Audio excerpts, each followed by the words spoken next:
Welcome into the GoVols247 Podcast. I am Ben McKee, and I'm joined by Ryan Callahan and Patrick Brown on this edition of the podcast. We do not have our normal setup, at least in terms of intro music and going to break. Wes Rucker is out of the country, and that's why, aside from a hurricane going on in the southeast, that's why everything has flowed so smoothly this week, is because Wes has been out of the country. At least here at GoVols 24/7, everything has been very, very smooth. Maybe not for Ryan Callahan, because we're going to pepper him with some questions about why Tennessee had a commitment flip to a school that it had a recruit flip from to Tennessee, kind of Tennessee and Oregon trading blows this offseason. So apologies for not having our usual setup with the intro music and some other bells and whistles, but did here on a Friday on my dad's birthday. Nonetheless, happy birthday to Scott McKee.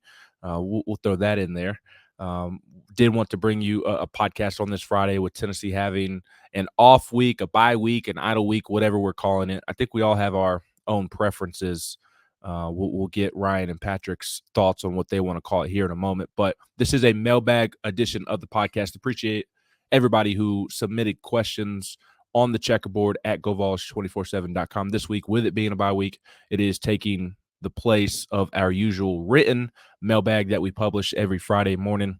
So if you have not been seeing those on the site, I encourage you to check those out, which is up every Friday, unless it's an odd week like this and we find other ways to substitute it. A lot of good content and insight into all three of the major sports on campus: football, basketball, and baseball. All four of us sharing our thoughts there, so be sure to check that out. Patrick, Ryan, hope y'all are doing well. I know y'all are doing well, aside from the weather, because, again, Wes is out of the country and not here to boss us around and hold us down. Patrick, Ryan, how are y'all? And which verbiage do y'all prefer? Do y'all prefer the bye week, open week, idle week? Which one is for you, Patrick?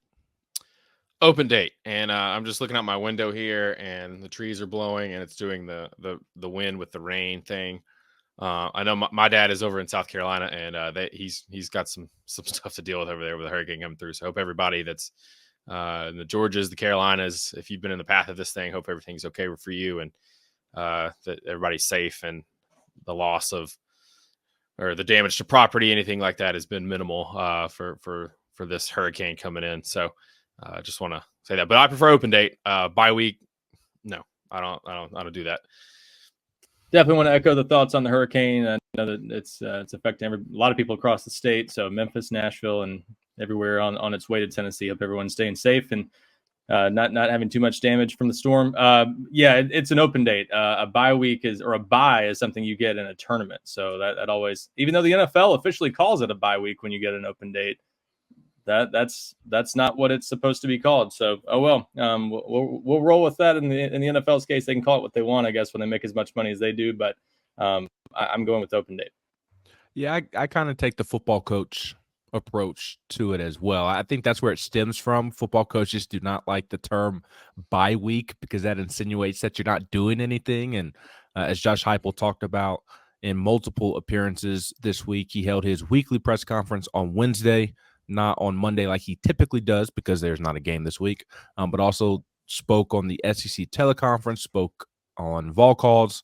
All three of those transcripts are up on the site, so be sure and check those out if you missed what Josh Heupel had to say this week. But within those settings, Heupel reiterated several times that, no, we've got a lot of work to do, and good teams, this is his favorite saying, good teams continue to get better throughout the course of the season. So Josh Heupel not taking the bye week approach of not having anything to do. I like open because you are open this weekend. You don't have anything scheduled. It's an open weekend. And I low-key like the idle as well, just kind of sitting still, waiting for your next game. That one's grown on me here recently. So it is a very important open and idle week for Tennessee football. Maybe a blessing in disguise with the weather that is coming through, that you're not having to play a game this weekend. Obviously, I don't think Fayetteville, Arkansas is going to be impacted by the hurricane and remnants of the hurricane as much as other places. But if you had a game at Vanderbilt, this weekend, or a game in Tuscaloosa, Auburn. If you had one of those on your schedule this weekend, would not be an ideal time to play those games, or even in Tennessee's case, a home game in this rain may not have been all that fun as well. So a blessing in disguise, I think, in that regard. But do want to touch on some recruiting. An interesting time to put in some new sod at Neyland Stadium too. It's going to get some nice rain to help take root, Yes, I guess.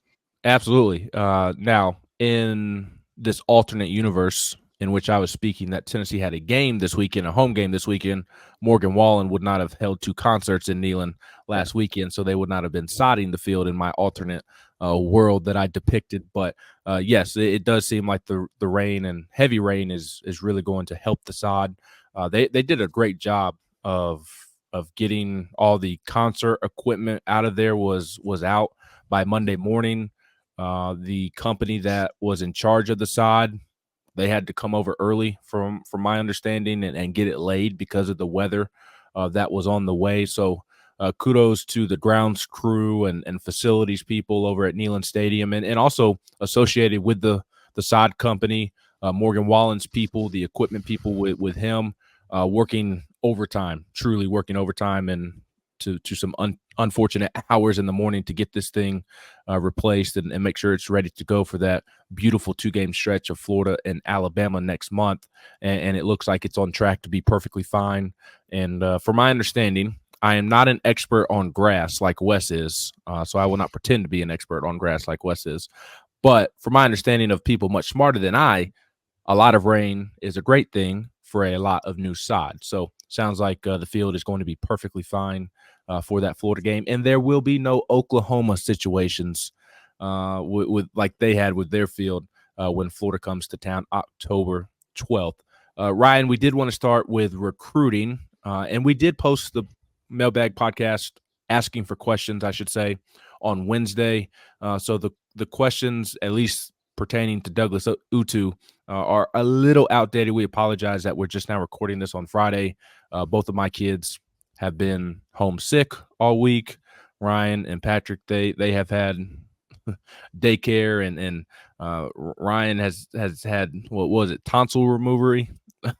Tonsils removed, and your kids removery. Yeah. I invented a word there. So we've had a lot going on, is my point. With daycare was closed for me today. My kids finally start to feel better yesterday. I'm like, yes, I can send them back to daycare. Not so fast, my friend. Daycare's closed because of the weather. So we've been dodging a lot of stuff that has popped up this week. So apologize that this is coming out Friday when we intended to get it to you yesterday on Thursday. So we did get a question earlier in the week from ECU Volfan 14. And this was, again, asked on Wednesday afternoon. Any news or details on Josh Heupel and company fighting for Utu? Are the Vols still in the fight, or is it a matter of when at this point? Well, 24 hours after this question was asked, Doug Utu finally pulls the trigger. He flips from Tennessee to Oregon. Ryan, tell us everything we need to know about why this happened, how this happened, and how much Tennessee fought to try and keep Doug Utu. Yeah, I think they did what they could. For at least the first few days after, I don't think there was much, if any, contact. I don't think he was. I think he was sort of laying low. I think this was probably done last week when word started to get out. So I think Tennessee was doing everything it could to get back in the picture and see if it could slow things down and convince him to stay. But it was pretty obvious a few days into this that there was no reason for optimism, and that this was barring some unexpected change on the Oregon end of things, that this was going to happen. It's just a matter of when he was going to announce it. So yeah, this happened.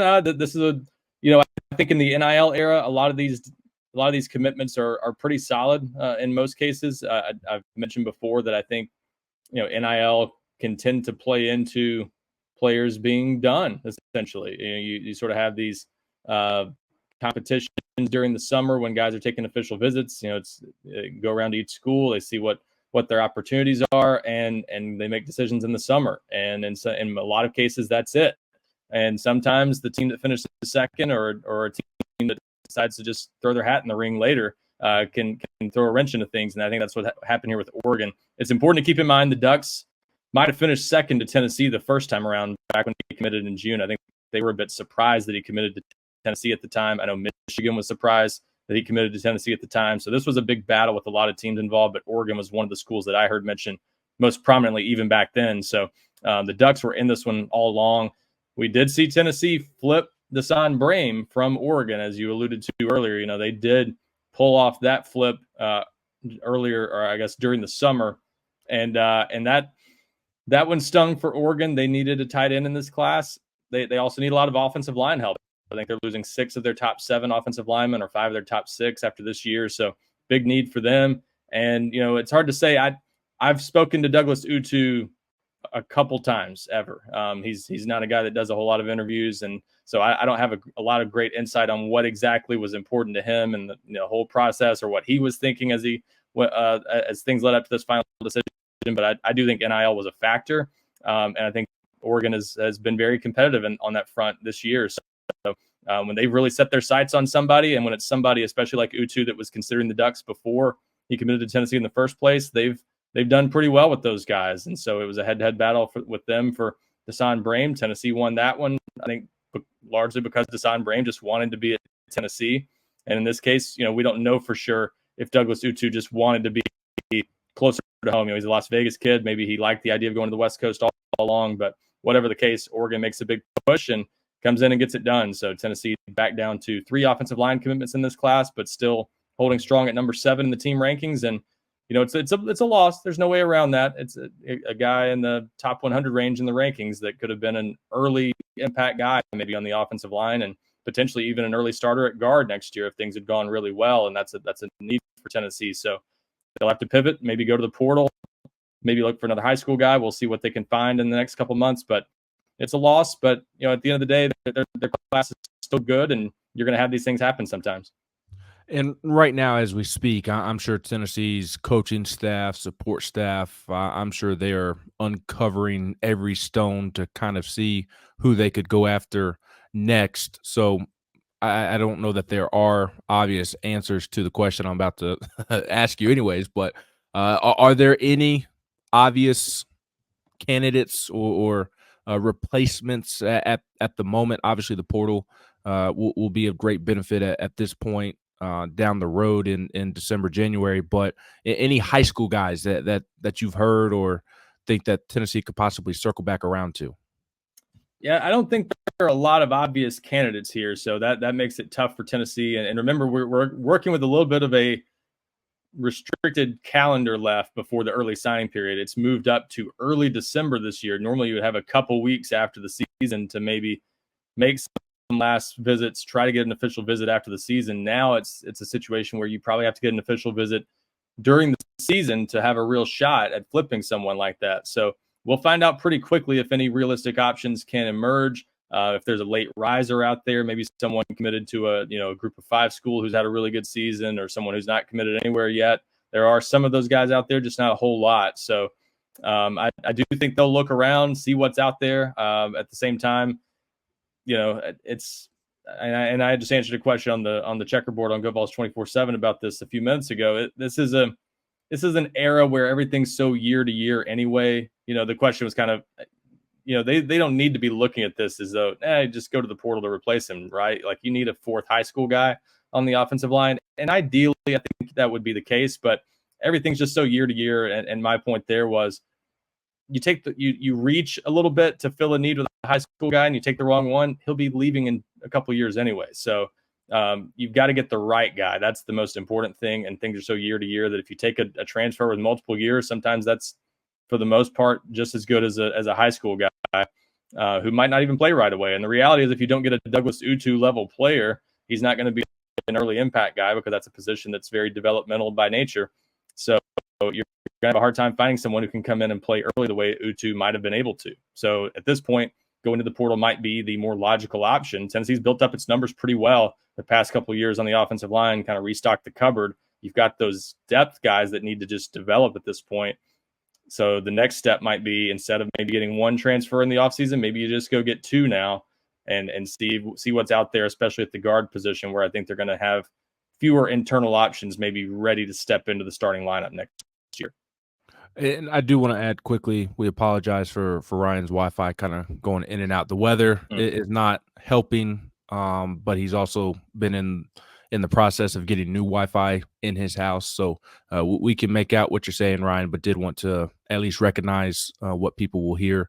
So we do apologize for that, but please understand that Ryan, the weather and switching Wi-Fi is not necessarily helping him on this particular podcast. And UT Rudy did ask me, or did ask us, the question I just asked you about.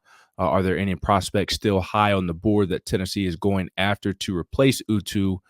They also asked, with Utu flipping, is anyone else on flip watch, Ryan, that is safe to mention? If not, no worries. And one thing that I want to add to that question, you obviously cover recruiting 24/7 much more than I do, but it sounds like Jaden Harmon also going to make his way over to Tuscaloosa this weekend for Alabama, Georgia. Tennessee just flipped him from Alabama, and I mean, it's Alabama, Georgia. Are we going to blame a recruit for not going to that game? But still, it's still a recruiting trip. So your thoughts on that development and any other guys that you're keeping an eye on as potential flip candidates for Tennessee? Yeah, we reported that Jaden Harmon scheduled visit, and it does sound like it will happen as of the recording of this podcast. So that's something to at least keep an eye on. The early indications I've gotten on that one is not a reason to panic. I think it's never ideal when a guy's visiting another school, but as you said, Ben, he's going to one of the elite college football games this season anywhere, and it just so happens to be a school he was committed to before. Now, that part certainly makes it not look ideal.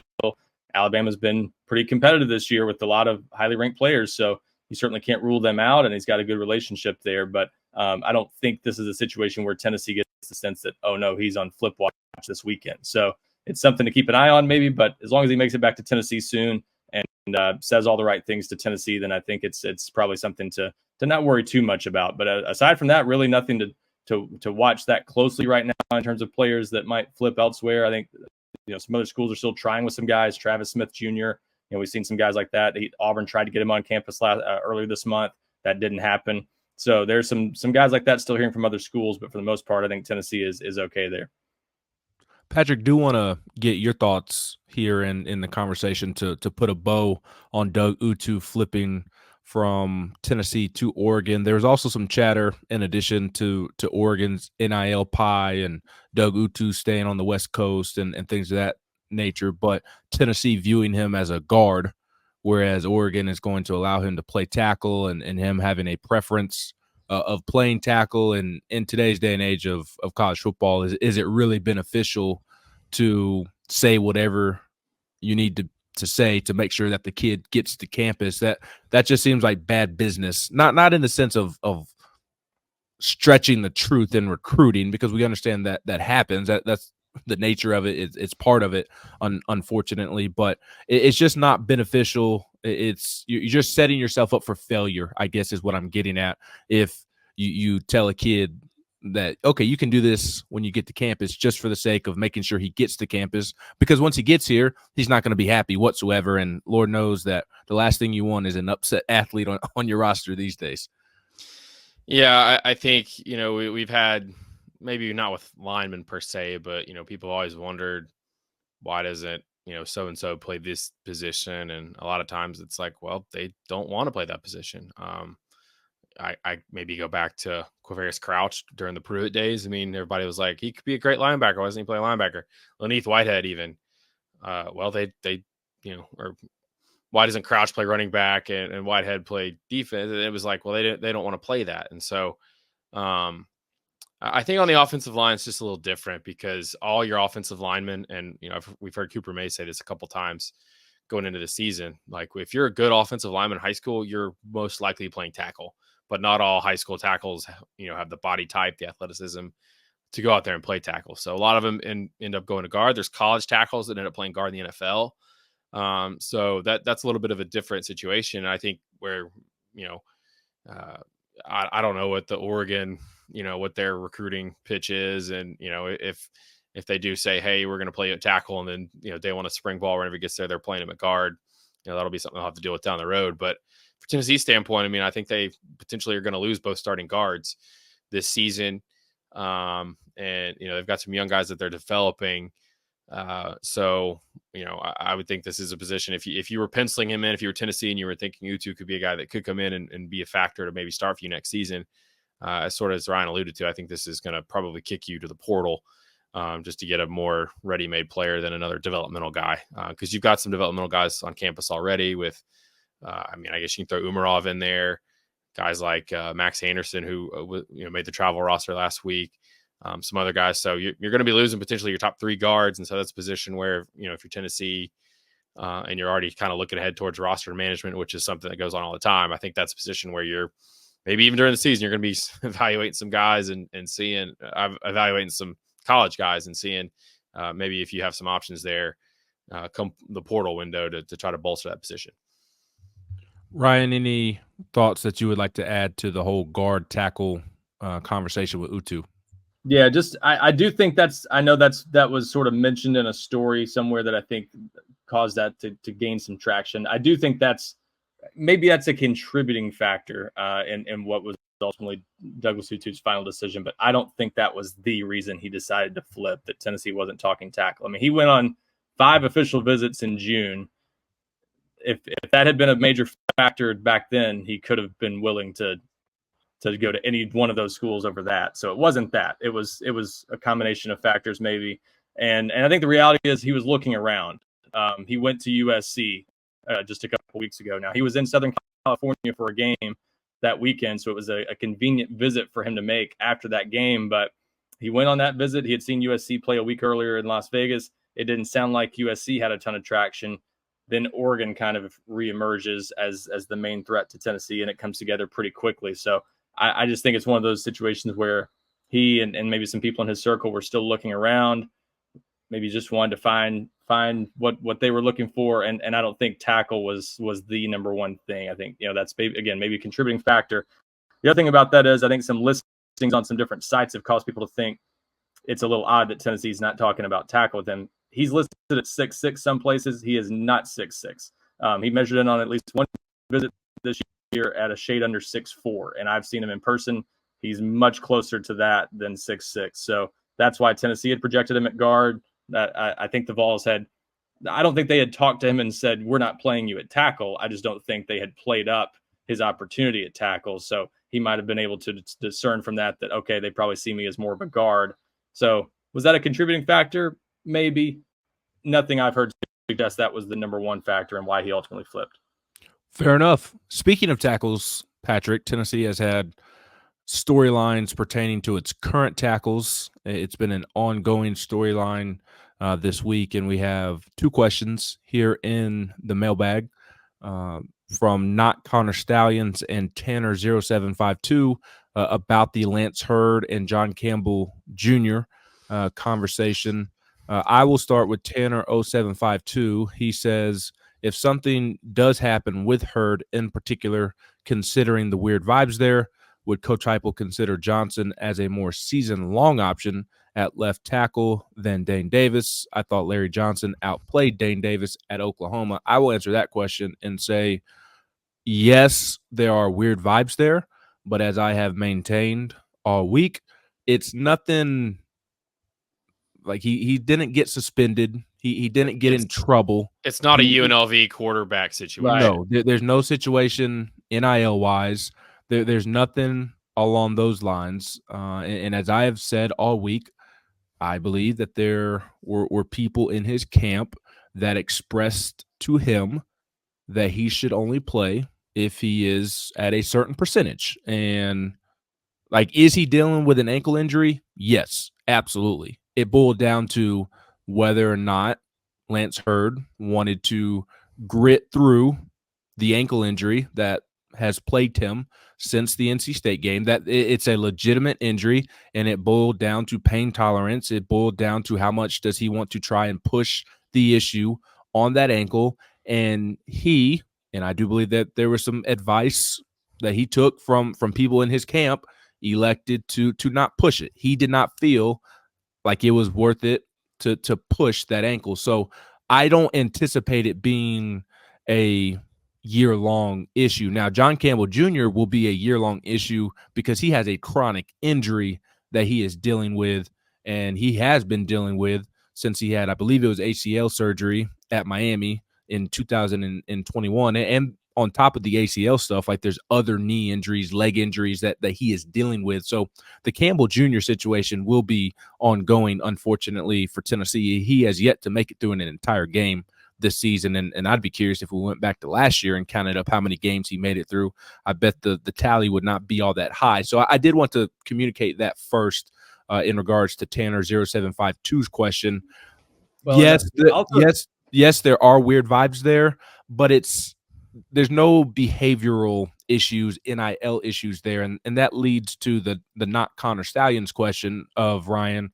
On a scale of 1 to 10, what is your concern level for the tackle position, both on and off the field? 1 being not concerned at all, and 10 being Campbell and Hurd are about to pull a Sluka. And again, a Sluka situation is not ongoing, but for the sake of answering the question about your level of concern about the tackle positions on a scale of 1 to 10 right now.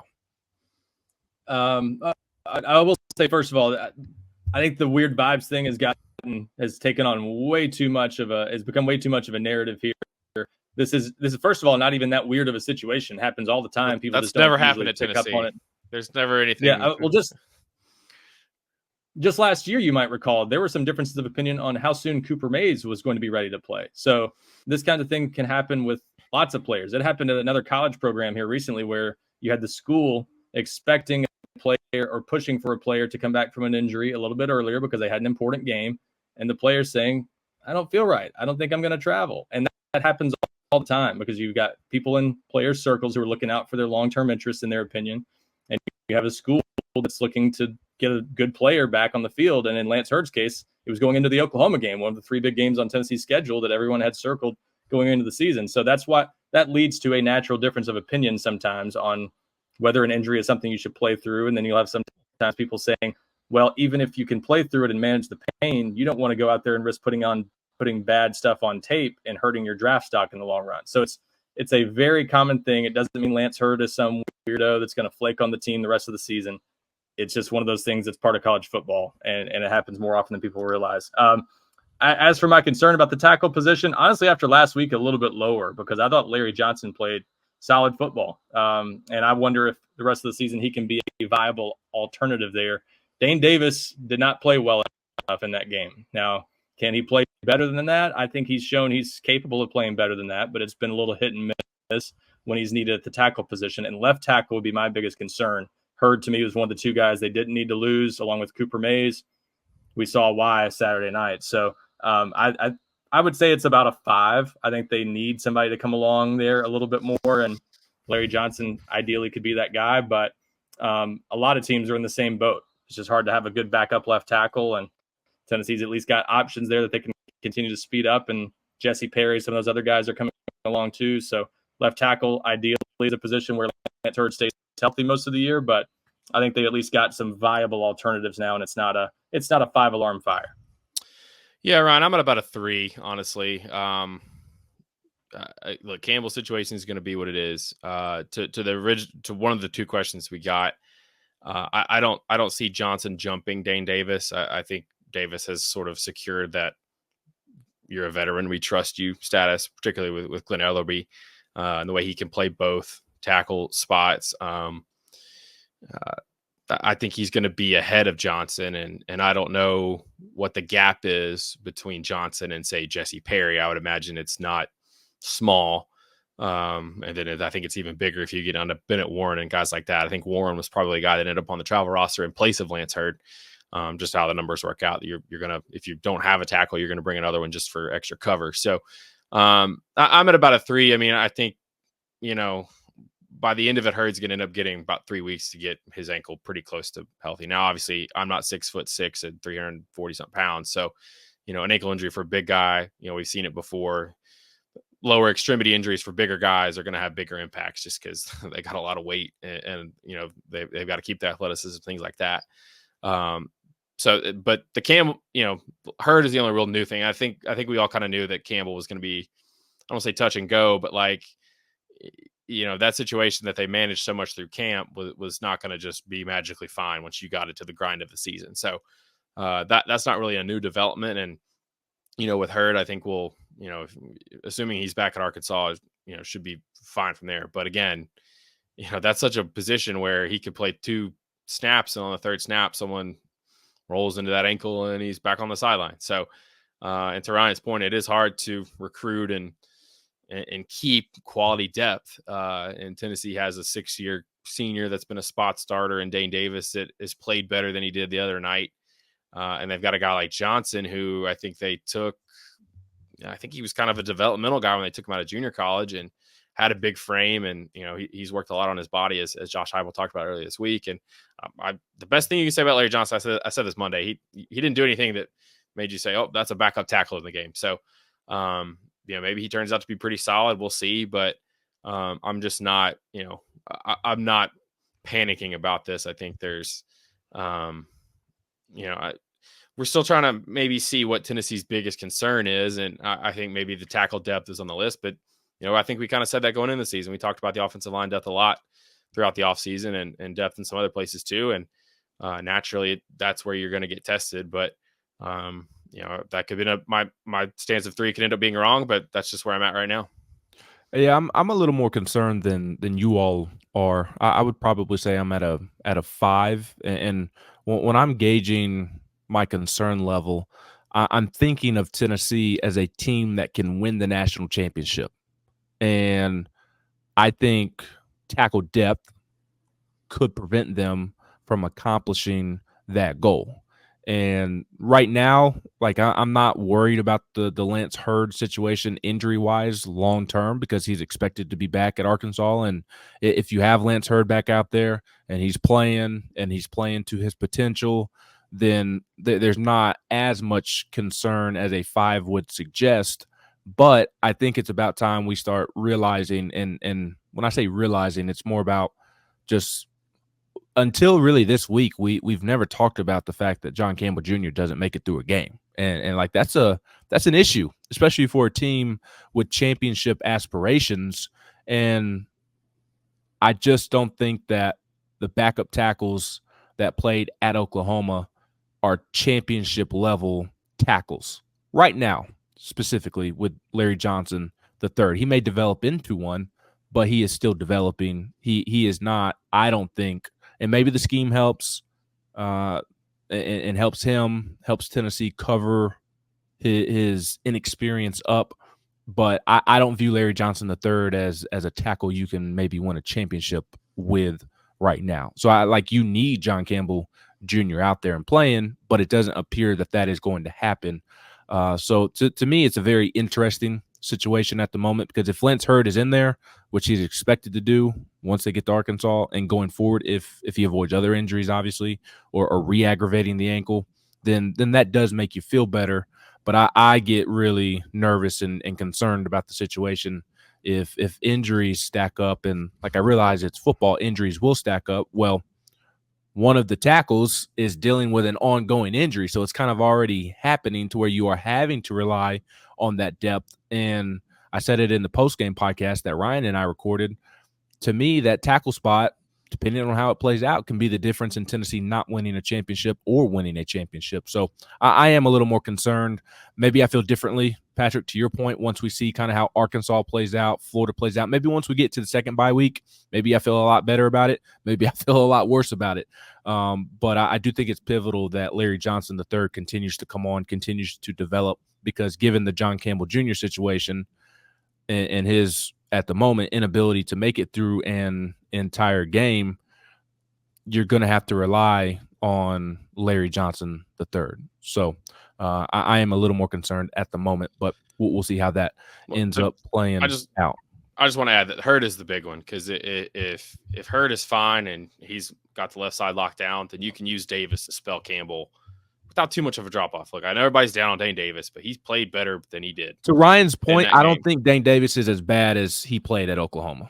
Right. And so, but if you're trying to manage Campbell through a season to get him to where he could maybe give you 50, 60 snaps in a Georgia or an Alabama game or in a playoff game if you get there. You need Hurd over there so that you don't have to put Dane Davis over there and he's playing every snap and switching back and forth. So, and to your point too, Ben, I'd add, like you said, Johnson needs to keep coming along, and he's now got, I think, 3 of the 4 games now he's played more than 30 snaps. So he's building a bit of a foundation to kind of continue to progress. So he's a guy that I would not have said was going to be a huge factor going into the season, but certainly he looks like somebody that is going to have to continue to be ready at a moment's notice in case Tennessee needs to call on him. No doubt about that. Still plenty more to discuss here on the GoVols247 podcast, a mailbag edition of the podcast. And Patrick, myself, and Ryan still have plenty of questions to answer, and we will do so on the other side of this quick timeout here on the GoVols247 podcast.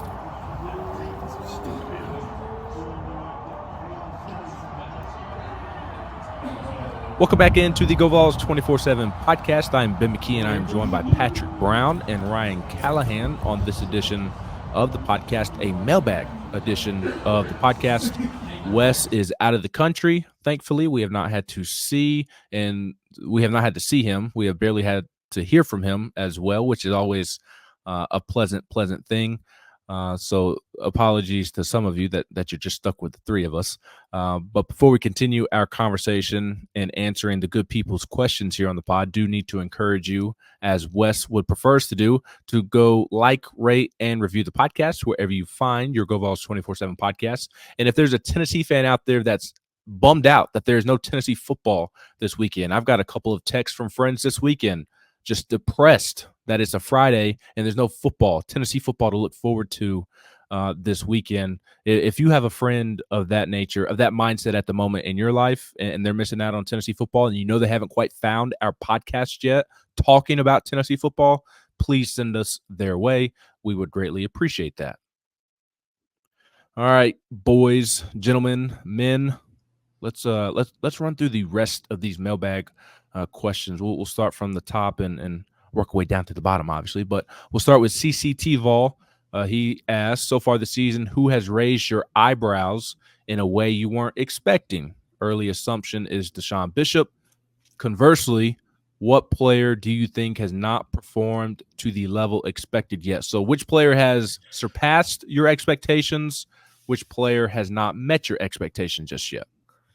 I'll start on offense. I think Bishop's a good one. I think he has been better than I expected he would be, as the tree outside my house is going every which direction right now.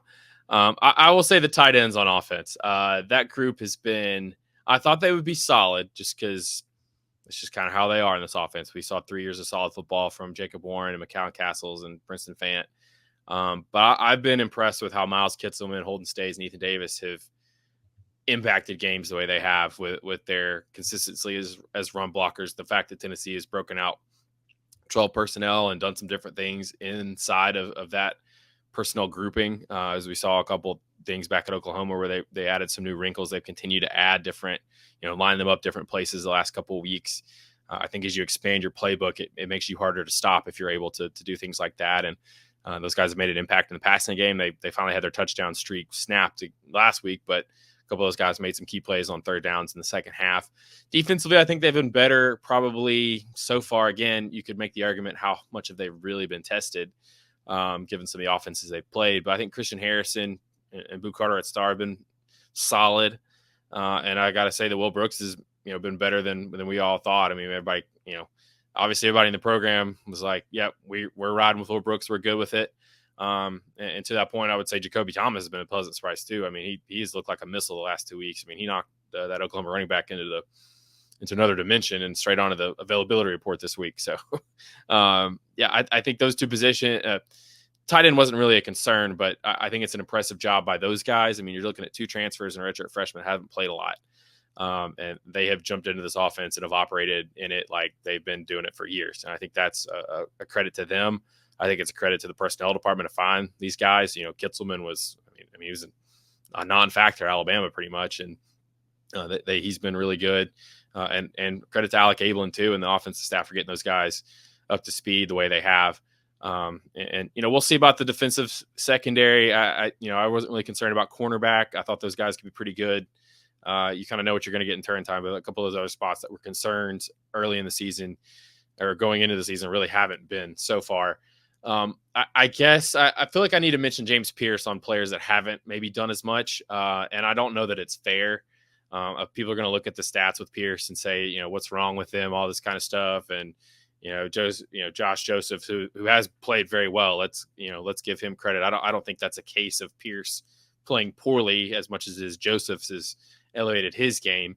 I don't think Pierce has been bad. I'll say it. I mean, I don't, in a perfect world, he would have more sacks, and he should have had more sacks. I feel like there were like 3 times in the Oklahoma game where he's right there to make the play and just doesn't make it. And that's happened a couple times against NC State and some other games too. I mean, Kent State, he would have had one if the left tackle hadn't grabbed him.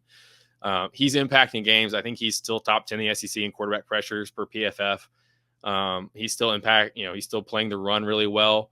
You haven't seen him like tumble down some of these early mock drafts. So I don't want to say Pierce has been disappointing, but I feel like I need to address it because people will probably say, well, this is a guy that was all SEC last season and he only has half a sack. So nobody thought he would have half a sack through 4 games. Right. I mean, it was like, how many, and to be fair, he would probably say that he should have at least 4 or 5 sacks because he's been in position to get them and he just hasn't gotten the quarterback to the ground. So that's just kind of funny how that goes. But, I think he's playing well and I'm sort of taking the question and twisting it to make my own narrative here. But I think he's a guy that if you're saying, well, he hasn't been as good as we thought, the numbers don't say it. The numbers may say that, but I think if you watch games and see what he's done against the run, see what the pressure he's bringing off the edge, those kind of things, I think he is still making an impact on the game, and no one should be really down on Pierce, in my opinion. For me, it's Jacoby Thomas probably. I'm legitimately surprised by how good he has looked, and just had not heard a lot of buzz about him during most of camp in the offseason. It just seemed like Will Brooks was winning that position battle just through solid play, not because he was blowing people away. And it was partly maybe because Jacoby Thomas wasn't really impressing all that much. So the fact that he's shown up as this guy that's a hard hitter and just making his presence felt out there has surprised me a bit. And I think the tight ends are a good choice there too. He's been a little better than expected, but I'm not shocked that Deshaun Bishop has looked this good because I just kept hearing his name in August. Every scrimmage he looked good. You hear sometimes things like that in the spring, and we did this year too. That was probably because some guys were out, and so I didn't put as much stock into it. But once I started hearing it in August too, I said, okay, this is a real thing. And I heard it from people very clearly that no, it's not just a case of a guy producing. It's a guy that's running really well. He's just a good player. And so I'm not shocked by it, but he's been even a little better than I expected. So the tight ends to me, a little bit, especially Miles Kitzelman in particular, the game he had against NC State, should have had the long touchdown that was called back. He's been a little better than I expected. And they've done a pretty good job of working those guys into the game plan, especially with that 12 personnel that has kind of surprised us the last 3 weeks. On the negative side, I don't want to make too big a deal about it because he's produced a lot in the past, and I think he'll probably show up again when they need him, most likely. But Squirrel White's had a pretty quiet start, and drops too.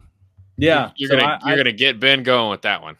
I'm a huge Squirrel White fan. Do not start that narrative. I love Chaz Nimrod more than most, but that doesn't mean I think less of Squirrel White. So don't start that. I'm just stirring the pot here. Yeah. Yes, you are. Don't start that because we don't need that on our message boards. I don't need that drama in my life this weekend, Patrick. But I will say a little bit of a hot, and I'm a little bit surprised that Chris Brazzell hasn't made a little more of an impact too. So I was going to say a little bit of a hot take here, but I personally think for Tennessee to reach its full offensive potential, they need to find ways to get Dante Thornton and Mike Matthews on the field more. Those two guys give this offense a higher ceiling. I'm not saying they should be starting over those two. I don't know what the solution is. Maybe it's a 5-man rotation where they're playing almost evenly, but I think Mike Matthews showed with that catch he made in the end zone against Kent State. That's the kind of play not everybody in that receiver group can make. He's just got that kind of natural ability that if you can bring him along, I think he can help them. And Dante Thornton has shown he could be, I think, Ben, you may use this analogy before, and it's a really good one, kind of the Javonte Payton of this team where he's not going to catch 6 or 7 balls a game, but the ones he make can be, as he showed in the Oklahoma game, big plays. So I think did you see his line for the Oklahoma game? What's that? Did you see his stat line for the Oklahoma game? Yeah, Oh no, I was gonna say, and I'm not saying one catch and a touchdown. It's not gonna be fully Javonte Payton, but he can be that guy that comes off the bench and is your leading receiver, in some games. So I think you need to get him on the field more. And I think Chris Brazel will be fine. They just need to get him more involved, but they've had a little bit of trouble getting him going in a couple games. And yeah, Squirrel White's been a little quiet for me. So I guess those two receivers, but especially Squirrel, it's a little surprising that he's been as quiet as he has been. Yeah, and Squirrel has looked good on punt return. I will add that in there. Except for slipping, which wasn't really his fault. Yes, for sure. I think Dante finished 2 for 93 in the touchdown. He's averaging 35 yards a catch. Yeah, he is on his Javonte Payton. That was my comp all summer long, especially once we got into fall camp. So I got several text messages when Dante had that big touchdown catch there in the first quarter about the Javonte Payton. More of a running joke than anything. No, I agree with pretty much everything y'all said. The players that y'all highlighted were the ones on my mind. Offensively, in terms of pleasant surprises, I thought Deshaun Bishop and Miles Kitselman would play well this season, but they've even surpassed those expectations. They've been even better than I thought that they would. The receivers, I agree with you, Ryan. I guess maybe they would be the one that I thought they would have a bit of a bigger impact. A thought that I had during the Swain event on Thursday morning was maybe it just feels like they're not having the impact that we thought because they haven't gotten a ton of opportunities with how the games have played out. There haven't been as maybe many targets as we anticipated because of how the games have played out, and backups have been in much earlier than I think we all anticipated. Lance Hurd maybe hasn't also played to the level that I anticipated. And again, I'm nitpicking when I say that. Like I expected all SEC caliber, and we haven't seen that quite yet. Not a lot to go off of, again, with the way Chattanooga game went. Got rolled up on in the NC State game. So I haven't really seen enough from Hurd, but and maybe it's just more of the unfortunate injury luck. I wish we could see more of Lance Hurd because I think he's somebody with a bright future, and he's an offensive lineman that it's rare that you go out of your way to watch an offensive lineman, but he kind of fits that category as potentially being one day. And then defensively, the only one that I would add, there's not really anybody that I'm down on defensively. I don't know how you could pick anybody defensively. James Pierce Jr. would have to be the answer, I guess, because of the impossible standard or expectation we all placed on him. But I think he's playing really good football. It just doesn't necessarily show up on the stat sheet as Patrick alluded to. So I don't have a defensive guy in a negative way to mention. The one I agree with all the guys that y'all mentioned. I want to throw in a positive one that has surpassed my expectations, and that's Christian Harrison. I think Christian Harrison's playing some really good football right now, and he's somebody that I had kind of written off, and he looked really good against Oklahoma in coverage, defending the run, tackling, defeating blocks. Like Christian Harrison, I think is playing some really good football right now. So that was a really good question from CC Vol. Patrick, we'll let you lead off with this question from Nick 1. I know the game is 2 months away, but could you see Coach Heupel and the staff putting together a similar game plan for Georgia's that they did for Oklahoma? I've been thinking that type of game, run the ball, control the clock, hit a couple of explosive plays, lean on your defensive line, and let them wreak havoc, etc. may be the pathway for pulling off an upset over the leg humpers. Look, I don't know that they went to Norman saying we're gonna take the air out of the ball in the second half. I think that was an adjustment at halftime. And hearing Heupel talk about it even again on Wednesday, it's just the way that game was going. Tennessee's offense, it was a struggle to get 19 points on the board. And again, 2 of those were a safety. And Oklahoma's offense was doing nothing. So it made sense to go that route. I don't think they went to Norman saying we're going to play ball control, run the ball, not throw a whole lot. That was an adjustment based on how that game was going. I don't know that that's what Tennessee will go into any game thinking they're going to do from this point forward, because that's just not how the staff has harped on being aggressive, being the aggressor, attacking, things like that. That's certainly not how we've seen the offense operate in the past, and it's certainly not how the defense is playing when it's at its best, and they've been at their best this season. So I think there will be games where if Heupel feels like he needs to slow it down and protect his defense, then he will. But I don't know that game is going to be one. There's just no way to know. Georgia's offense really struggled against Kentucky, and it took him a while, I think, to get going against Clemson. So, we'll have a better idea about the Georgia offense in a couple months, really probably after Saturday night when they go to Alabama. But I don't think both of those teams. Right. And I don't think that, so far out, it's tough to say, but I don't know that Tennessee is ever going to go into a game playing conservatively. I think that's just how they shifted the goal and the mindset for this game because of how the first half played out. And Heupel's made multiple references, I should say, to that game. The identity is the word he's used. And so once that game formed its identity, that it was going to be low scoring, it was going to be tough for Tennessee's offense to move the ball. Oklahoma's defense is good. You got 2 backup tackles in the game. Let's protect the defense. Let's run the ball. Let's chew up some clock. Let's slow the tempo down and let's get out of here with a win. Like I said, I don't think they went into the game saying that, so I don't think they're going to go in any game saying that. But if the Georgia game early in the first half looks like it's going to be a points are at a premium, field position, that kind of game, then sure. But this far out, I can't really sit here. I don't think that's how Tennessee. I don't think that's how Heupel is wired. I don't think his staff is wired. I don't think that's how they wire these players. And so I have a hard time saying that they're going to take that game plan to Athens when they get there. We even heard Josh Heupel tell Nico on the field after the game that he did it because of the way the defense was playing. So, yeah, that was an adjustment. Absolutely. I agree with everything Patrick said. So I will retweet Patrick's answer. Ryan, are you also retweeting Patrick's answer with me? Okay, good. I'll always retweet Patrick. That is. I left you guys speechless. My answer is so good. Yep. You did. That was perfect. You are. Ryan's picking up my reference here. I'm picking up your reference as well. You can't spell perfect without the P from Patrick's name as well. So did want to throw that in there. Here's a fun question from 98 Now. Do you have a favorite interaction with a coach or player, whether funny or insightful? Mine are easy.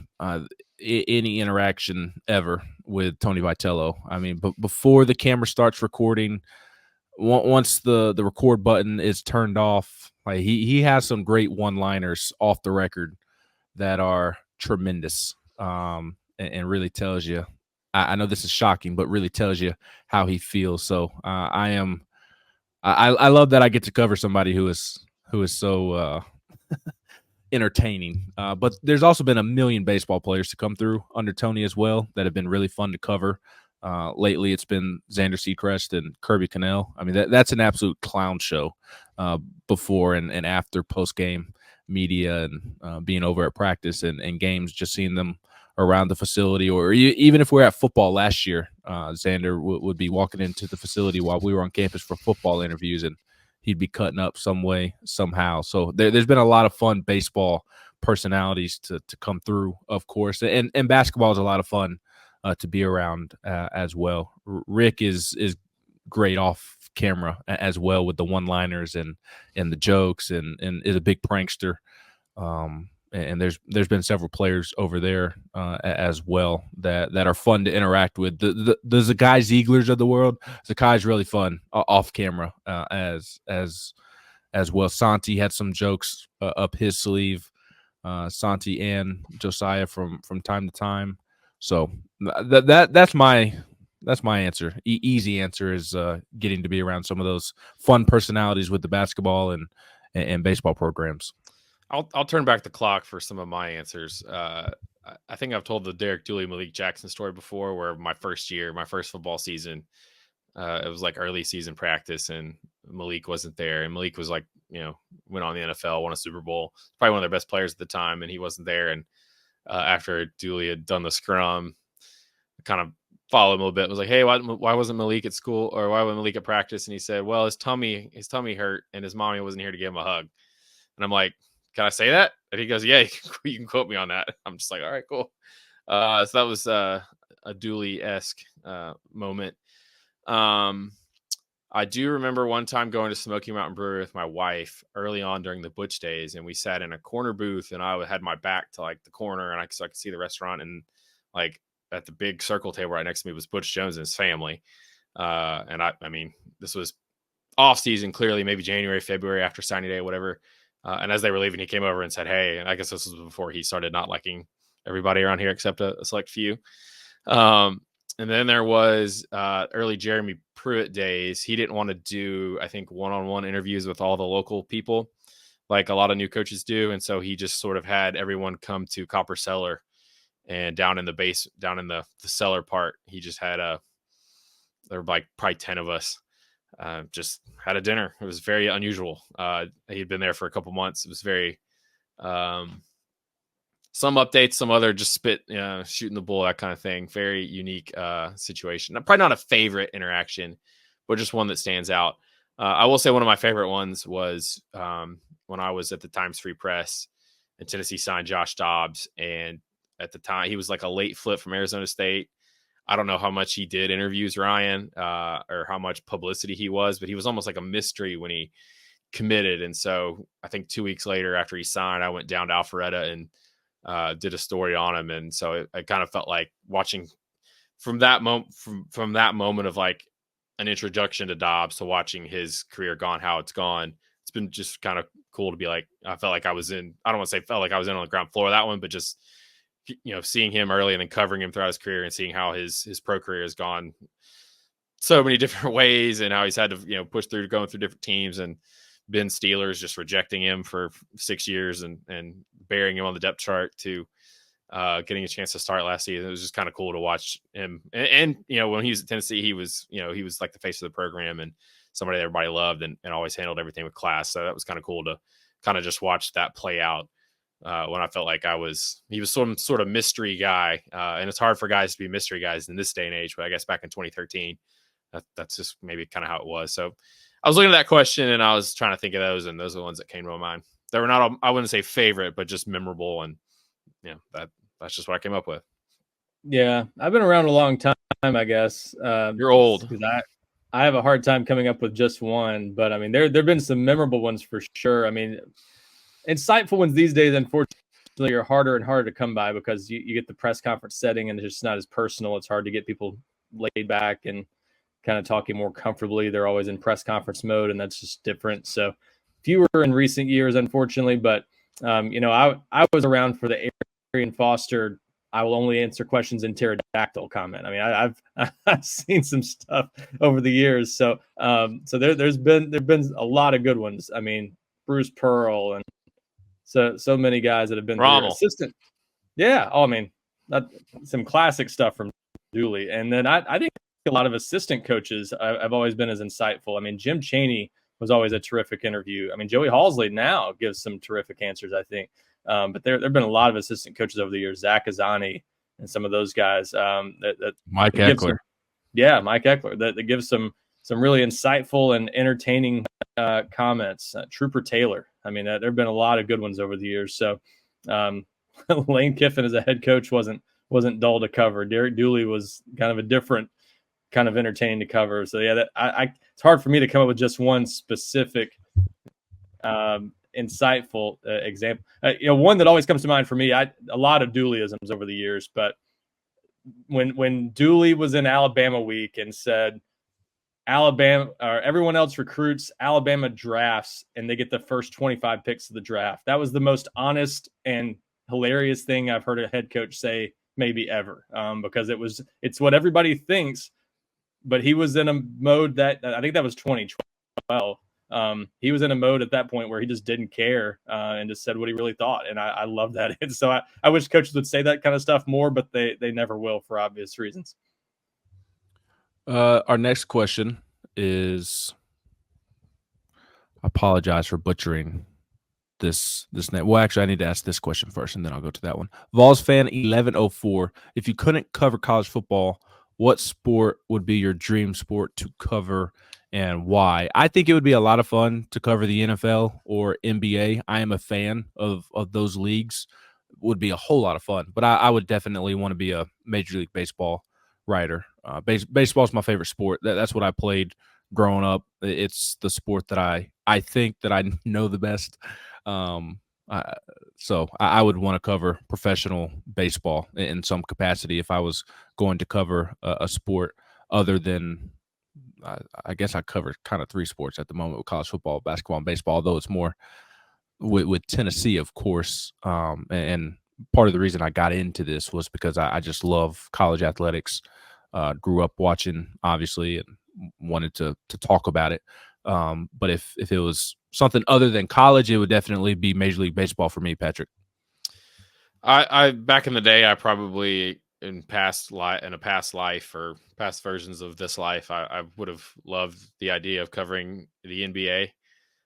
Just going around different cities, all those arenas are downtown. You get to see so many different cities in the country, and I know it would be a grind of 82 games, and I don't know if any of those guys still cover all of them. But just being around some of those players and some telling those stories, I think would be pretty cool. But that was back in the day, before wife and kids, and now it's like I'm good. 12 games, 13 games, however many it is. 16. 16. So So and Ben covers 3 sports better than I cover 1. So that's not true. There's a reason that I get relegated to covering the old basketball and baseball team. That's because Ryan makes you cover those sports. No, it's because I am a champion of life, so they send me to cover the champions. My answer would be very similar to combining both of you guys. In a past life, it would have been Major League Baseball. I enjoyed covering baseball. I think it would be fun for a young person without a family to do that. But as I'm currently in this stage of life, I wouldn't dream of covering a Major League Baseball team, because even if you have got to split it with you, you're covering like 120 games probably, or 110, and traveling to all these different places and going from one city to the next and on the road for 10 days at a time sometimes. That doesn't sound very sustainable. So right now it'd probably be the NFL if I had to pick something else, because that's one game a week. It's the NFL. It's a lot of fun. I think that'd be fun. But the NFL is a lot like college football, where it's such a year-round thing now with free agency and the draft and the combine. Not a lot of downtime to any sport, but especially the NFL. It's become such a year-round thing. But I'd still go with that, just because it's a weekly thing and it's the big show. It'd be a lot of fun. And as a follow-up from Matal's 14, and I apologize if I butchered that, if you ended up being a journalist for a professional team, which team and city would you want to write about? We should try to answer each other's, probably. Patrick would want to cover Denny Hamlin on the NASCAR circuit. Ben would want to cover the Yankees. Well, actually, Aaron Judge every night, or maybe the Steelers right now, since they're 3-0. Yes, that is correct. I went to Tennessee, grew up in a Tennessee family, and have had to kind of change my mindset a little bit since getting into this profession. So I would not want to cover a team that I am a fan of, because you have to alternate. You have to change your mindset and perspective on things. So like, it'd be awesome for my office to be Heinz Field and other NFL stadiums. Acrisure Stadium. Shut up, Patrick. And Yankee Stadium. Going to work at Yankee Stadium every day, that would be awesome.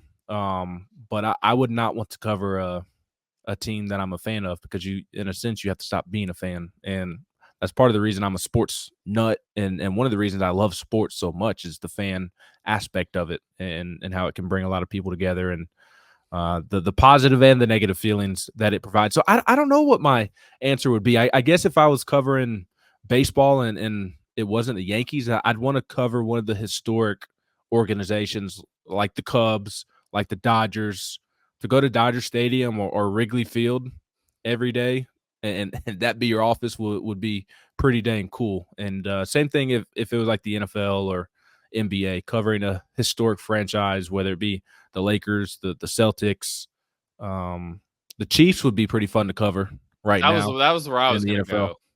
That I'd be maybe are they the villain team yet? Are they like Batman, where they? I think people want them to be the villain. The hero to the villain, because I think people want them to be the villain, but I'll speak for myself. I find Patrick Mahomes and Travis Kelce and the rest of that crew very likable, the players themselves.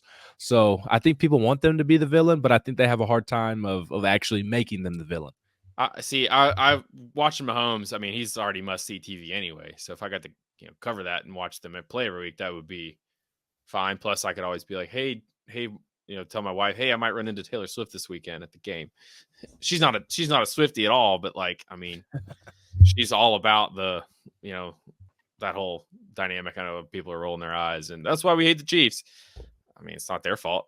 So that'd be my choice right now. Just I'd love to cover Trey Smith again. And they've got stories like Trey Smith and other guys on the team that, were low draft picks or not drafted at all that have contributed to their dynasty. So I don't know about Kansas City at all. I've never been there, so it might suck. I know it gets really cold, apparently, based on the Dolphins playoff game last season. So I have heard that. I've heard good things about Kansas City. My buddy Kyle, unfortunately, the Braves, who did him very dirty after he single-handedly won them the World Series. They ran his shoulder into the ground, traded him to the Royals. Here we go. When I saw him before Omaha, when I got to catch the Yankees in Kansas City play the Royals, he had good things to say about Kansas City. He said it actually reminded him a bit of Atlanta, which I found interesting because I don't have any familiarity with Kansas City. That was the first time and only time I've ever been there. So the Royals are playing in Atlanta this weekend. Is it a Kyle Wright revenge game, or is he still there, or he's somewhere else? I don't know if Kyle's traveling with the team. I would imagine that since it's the last weekend, maybe he is. I think they're in the playoffs too, if I'm not mistaken. They are in the playoffs. So I didn't ask him, and I try not to bother him in season, especially with all he's been going through the last year or so. So I have not asked him if he has been traveling with the team. I guess for me, I'm having to think about this on the fly. It goes to places where you live for me as much as anything. So that eliminates a lot of places because I've learned as I've gotten older that I really don't like cold weather a whole lot. But for football, I might say Tampa Bay Buccaneers. I really like Tampa. Enjoy it every time we go down there. That'd be a cool place to cover games. You get to go to New Orleans every year. Some places like that would be fun trips in the division. Baseball, if I were to cover a baseball team, I think I'd want to cover the Pirates. I like Pittsburgh a lot. I love PNC Park. That would be an awesome place to cover baseball if I had to do that 162 game grind. And you'd be right next door to Acrisure Stadium. That's right. I hate you so much. I'm with you, Ryan. That would be a good one because I'm not a Pirates fan, but I love Pittsburgh. Obviously, I could go to all the Steelers games. That would be a fun one. Although the team itself leaves a lot to be desired. Although Paul Skeens, O'Neal Cruz, those would be fun guys to cover. We'll go a bit more rapid fire here to close us out. We still have several we need to answer. From Jay Marking, he has 4 questions for us. I will answer the basketball and baseball ones first. Did I read correctly earlier that JP Estrella is injured? What happened to him? What's the impact in your eyes? JP Estrella was dealing with a stress fracture in his foot earlier this summer. He is practicing, not a full participant in practice, not doing complete team work, 5-on-5 work, but is doing individual drills and has been working off to the side as well. So he's in a good place and he should be fine for the season. In terms of the impact, I think he's still been developing just fine because he's still been able to do things. And with as much as Rick is hard on these guys at practice and how hard they practice and how often they practice as hard as they do, I think it's actually a good thing for a big man with a foot injury to be off the foot injury. So I kind of think it's a blessing in disguise, honestly, just because Rick treats June, July, August, and September as if it is February and March. With baseball, has Tennessee ever ended up with the number 1 recruiting class after the draft in any baseball ratings before this year? No, they have not. This is the first time that Tennessee, since Perfect Game started rating their classes in 2011, that they have ended up with the number 1 overall class. The other 2 questions pertain to football. Has anything with the Vols have done so far made you rethink your original win-loss predictions or feel more or less comfortable in your original picks? And he's considering coming to Knoxville for the weekend of the Florida game. What's a couple of good places to eat over there, Patrick? So what's the one restaurant you would recommend to go eat at while in town? And how do you feel about your season win-loss prediction 4 games in? My default answer for places to go for eating is Stock and Barrel. I don't go there a lot, mainly a special occasion kind of place, but Their burgers there, a large selection of those you can get. Their fries are good if you get them in the duck fat. That would be my recommendation. So I do that and get a burger there with a fried egg on it, which I'm always good for.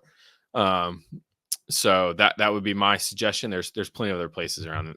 Their steak burger is what I go to, and it's delicious. So that's and if you are an alcohol drinker, they have lots of options there as well. Plus it's downtown, it's in Market Square. It's a cool area. And then walk over to Cruise Farm and get the best ice cream on the planet. Right. Second that as well. The record prediction, have you seen the defense? That defense is pretty daggum good. They've been better than I thought. I thought, we all knew the defensive line was good. I've seen some people be like, man, this defensive line is really good. I'm like, I feel like we tried to sell that pretty well throughout the course of the offseason. I feel like we were all like, hey, they got a chance to be pretty good up front. And certainly they have been. And I think the other two levels maybe have been better than I expected. And they've been feeding off that. I mean, Keenan Peele and Arion Carter are out there busting heads, and this defense, defensive backfield is, for all the talk of them being, they're new, but hey, we think they're going to be more athletic. I think that's been the case. I think that defense, the way they're playing, couple it with the offense, which hasn't been shabby either. I mean, they have a chance to win every game on the schedule, which I'm not sure that would have been the case going on. I don't know that I would come off 10-2 yet. Well, I mean, I guess technically I would go 11-1 because I had them losing to Oklahoma and they didn't. So we'll see about Alabama and Georgia, and certainly a lot of Tennessee fans will be watching that game and with an eye on those two matchups down the road. But I mean, it would take Tennessee losing a game that they will be favored to win in, and in some of these games they're going to be favored to win in by double digits. So I'm probably a little bit more confident that they can be a 10-win plus playoff team. I guess that answers the question, Ryan. Yeah, I wouldn't change my pick right now. I would still have them going 10-2, but I'm less confident in it before because I think there's a chance they could win one of those two games that I had penciled in as a loss. So they've maybe improved a half win or something like that in my mind. You don't think they're going 9-3 now? That was Wes. That was Wes, yeah. Well, I know, but wet blanket Callahan, I'm surprised he's not considering changing his pick to 9-3 or 8-4. Ryan had him winning at Oklahoma because he thought Oklahoma would suck, and it turns out Oklahoma might suck. I was right. No, Oklahoma's going to go 7-5 or 6-6, I think, and that's what I thought they would be going into the season. So it's kind of gone the way I thought. It just Tennessee's defense is a little better than I thought so far, and the offense, I don't know yet what to make of the offense. It's good, but I still don't know how good. So I think overall they're about the same as what I thought they would be. So I wouldn't change my pick. Restaurant, I would go Sono Taco, except that's not downtown. So if you're wanting to stay downtown on a game weekend, I agree with Patrick's pick, but be prepared to wait at Stock and Barrel if you go there on a Friday night of a football weekend. My restaurant's always Dead End Barbecue. I will always mention Dead End. Good Asian food. Go to Wok Chow. Hard Knocks Pizza is right across the street, kind of as well. So we are big fans of Stock and Barrel as well. So I will add those on to, and we love Sono. I mean, I'm fat, so there's about a billion restaurants that I could sit here and list off. I had Litton's. I know, shame on me, for the first time last weekend. Terrific. Was a big fan of that. Just had never really been out in the Fountain City area, so finally got a chance to try that one. I almost forgot my favorite West Knoxville pick, Abridged Brewery, and there's 2 locations now, has the best burger in town, in my opinion, even though I'm a big Stock and Barrel fan. I think Abridged is probably even a touch better. It's very good. A touch better. And if you just want to have some like traditional barroom vibes, I love Barley's. Barley's Tap Room. I'm a huge fan of just the vibe, the environment. They have all sorts of different food. Pizza solid. Just everything. There's nothing that's going to like wow you food-wise. It's just they have a lot of options. It's all really solid. You can get drinks. It's got that bar vibe to it, but you can also sit down and it's kind of a restaurant. I'm a big fan of Barley's Tap Room, so check that one out as well. Our next question is from BC Han. Apologies if I did not pronounce that one the correct way either. They want to know, have we seen, Patrick, what this offense is with Nico, or is there more to come? Well, I mean, I think based on some of our discussion earlier, people want to see more in the passing game. I still think this offense hasn't necessarily had to go out and win a game yet. I think that's going to happen at some point. There's going to be a game. Maybe it's Alabama. Shoot, maybe it's Arkansas. I mean, Arkansas has been pretty good on offense too, where the offense is going to have to, they're going to need to hit fourth gear. I don't know that we've seen them necessarily hit fourth gear. Maybe the first half of Chattanooga, but that was Chattanooga. So, but I do think the thing with this offense that I still believe is that they have the capability of winning games in different ways, where if they could throw to beat you, I think they probably could, given the weapons that they have and given the quarterback that they have. I mean, we can look at two different plays that didn't count in the Oklahoma and NC State games. Ryan mentioned the one to, I think, Kitzelman, right, in NC State. There was the throw that Nico made to Thornton that I think it was Cole Kublik maybe that posted like the end zone view of that throw where Nico's running full speed to his left, throws back across his body and hits Thornton. Now he was on the run and would have been sacked if not for, I think they could have called about 3 different guys for holding on that play. But I still think that this offense can, they're just that the style with the pace and the tempo and the splits, they can beat you in so many different ways, because if you sit back, they'll run on you. And if you don't, if you cheat the safeties up, like we saw with Oklahoma, then they can hit you over the top or hit behind you with Thornton and Brew and Brazel and they've got weapons. So, and there's probably going to be a game too where Nico has to go superhero and he has to run the ball 15 times and he has to make every throw and his receivers have to make every play. That's probably going to come down the stretch of the season. You're not going to go through a season winning every game the same way. So the lineup that they've got, we obviously talked about the tackles. The running backs have played really well. So yeah, I mean, I think there is still another level for particularly the passing game to get to. They just haven't needed it really. But certainly, they weren't running it really well early in the Oklahoma game. They had some big passes there to sort of get them in position to put some points on the board. So, again, I think this offense has a lot of different ways to beat teams, and that's what makes it so stressful for coordinators and for those teams that are going to have to prepare for them later in the year. I would agree. I don't think we know entirely what they can be, but they haven't had to. And it's crazy to say because they were averaging 600 something yards a game and 60 points a game through 3 games. But in some ways, because the competition has not been that impressive, I don't think we know entirely what they are. I think they'll be pretty good, but I do wonder if they had to play a game like Alabama 2022, could they win that type of game? I don't know yet. But the good news for them is I don't think they're going to have to, because I think their defense is going to keep that from being necessary. And I think the most they'll probably need to score to win any game is 38 or something like that. I could see them maybe getting into a game in the 30s, but I'll be surprised if this defense has a bad enough day where they need 40 something points to win. So I think this offense can get by without having to just explode like that. But I think there is another level of the passing game that Nico is going to have to hit, kind of like the first half of the Chattanooga game. We'll need to see that level of production at some point. Patrick, all Vols 2391 wants. Is this our last one? No, second to last one. But I'm getting this one out of the way first before we end on a serious question. All Vol 2391 wants to know, if you were not married with kids, would you be their Valentine? Go Vols. Sorry, I've got a Valentine.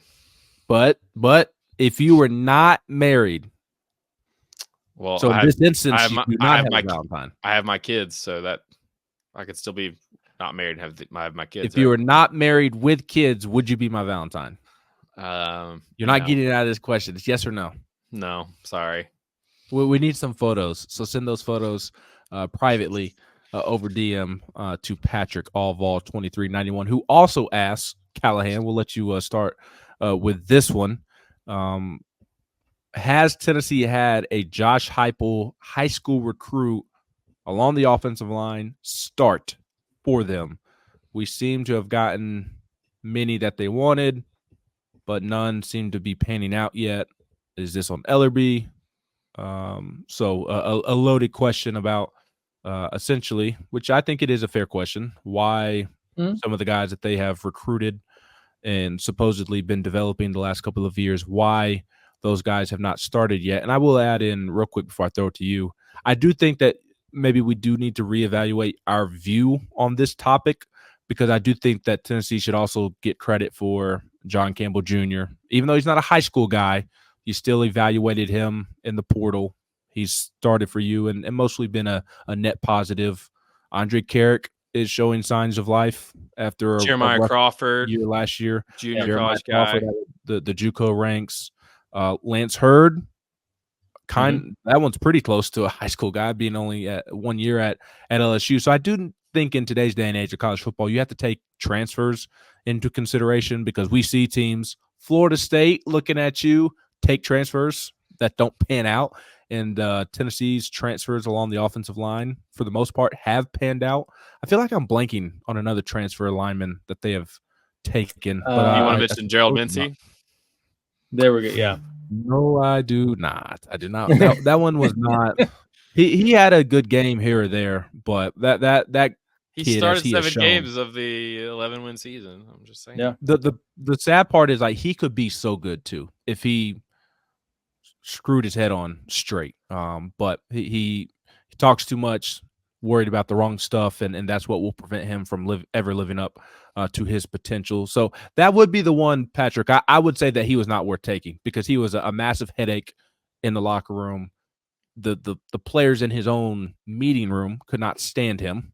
So I would say that one was not worth taking. But aside from that, they've hit on the rest of the transfers they brought in. And Ryan, my point is that I think you have to take that into consideration when also mentioning that they haven't had a high school lineman start just yet. Yeah, they've pieced it together pretty well, and I think one of the low-key things they've done pretty well is they've made the most of the talent they inherited. They did a good job of developing some guys that had not done anything before they got to Tennessee, and Ollie Lane would be a good example of that. Jackson Lampley's been at least a useful reserve that's started a game, so they've gotten some production out of some guys that you wouldn't have expected 4 years ago. So they deserve some credit on the development front. But yeah, it's fair to question their high school offensive line recruiting. Now I'll say, I think mostly that's because what we're seeing now is a reflection of the first 2 classes not being what they should have been. 22 especially, it hurt that Tennessee has not gotten much out of that class. Addison Nichols could have been a starter from that group. He is starting. I was going to say, I think he would have been a starter on this team probably if he had stayed. But he decided to move on, and now he's starting for Arkansas, and we'll see him next weekend in Fayetteville. So you've gotten some talent, but the problem is all the talent on the roster now on the offensive line from the high school ranks is in the freshman class. And to some degree, redshirt freshman and sophomore, Sham Umarov, we'll see if he can be a starter in the future. So there's some talent there. That stat will change soon, but yeah, they've not gotten enough, and that's largely because of what that 22 class didn't have. And the fact that 21 class, they didn't add anything late. So all you got out of that class was Jeremiah Crawford, and that wasn't a high school guy, obviously. So those first 2 classes didn't help. And 23, the jury's still out on that group, but that was an improvement. 24 was a big step in the right direction. 25 had a chance to be yet another big step in the right direction.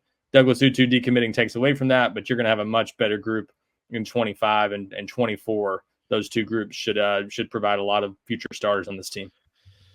Let's go. Just anything you like to add, Patrick? Yeah, I mean, they didn't inherit. They were given the 2021 class. I've written about it several times. It's Christian Charles is the only one left.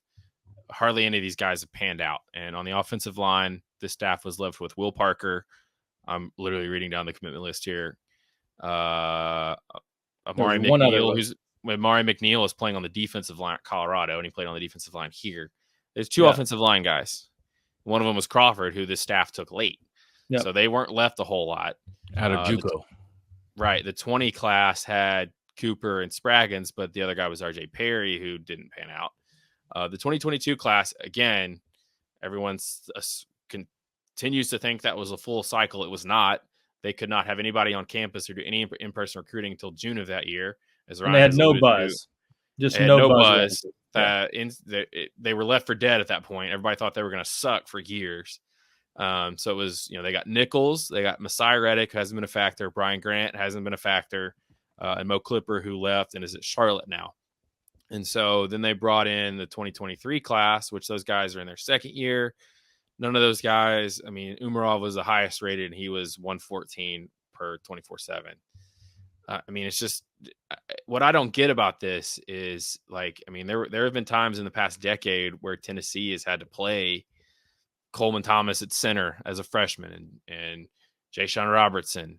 They had, Trey Smith was obviously a great player. He started as a freshman.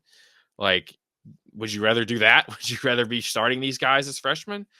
Just so you could say, hey, you started your high school guys. There are past teams that would have started William Satterwhite, no doubt.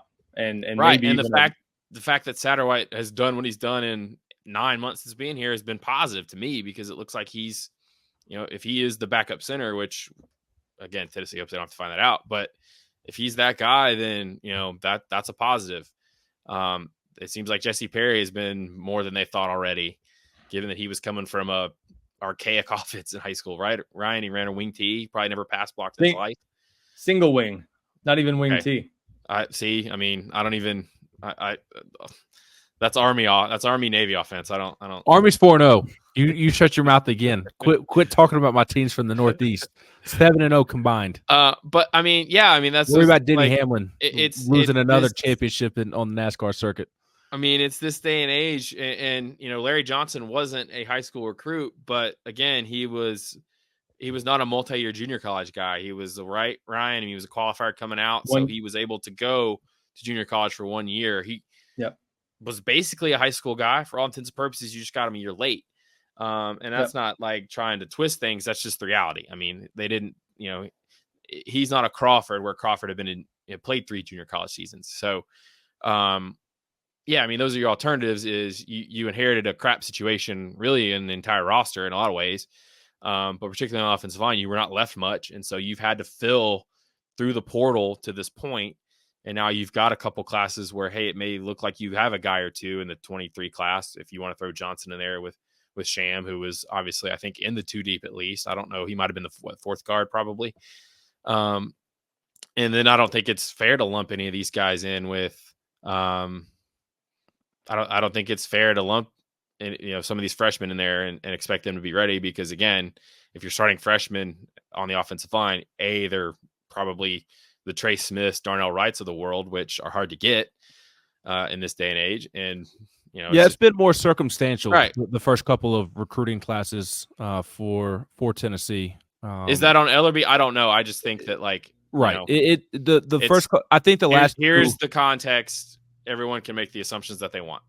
Yes, I think the last 2 recruiting classes speak more to their ability to recruit than the first couple of classes that were more about the Jeremy Pruitt situation hurting them. So we greatly appreciate everybody tuning in today. Patrick, Ryan, y'all enjoy your open weekend. Don't get into too much trouble like Westwood. Bye, Ben. Bye, Patrick. Bye, Ryan. I hope y'all enjoy your open date. And thanks, Ryan, you go charge your phone over there and get better internet. Computer, phone, it's all the same. But we do hope y'all enjoy your weekend and appreciate your insight. For Patrick Brown and Ryan Callahan, I am Ben McKee. This has been another edition of the GoVols247 Podcast, a mailbag edition of the podcast here during Tennessee's first open week.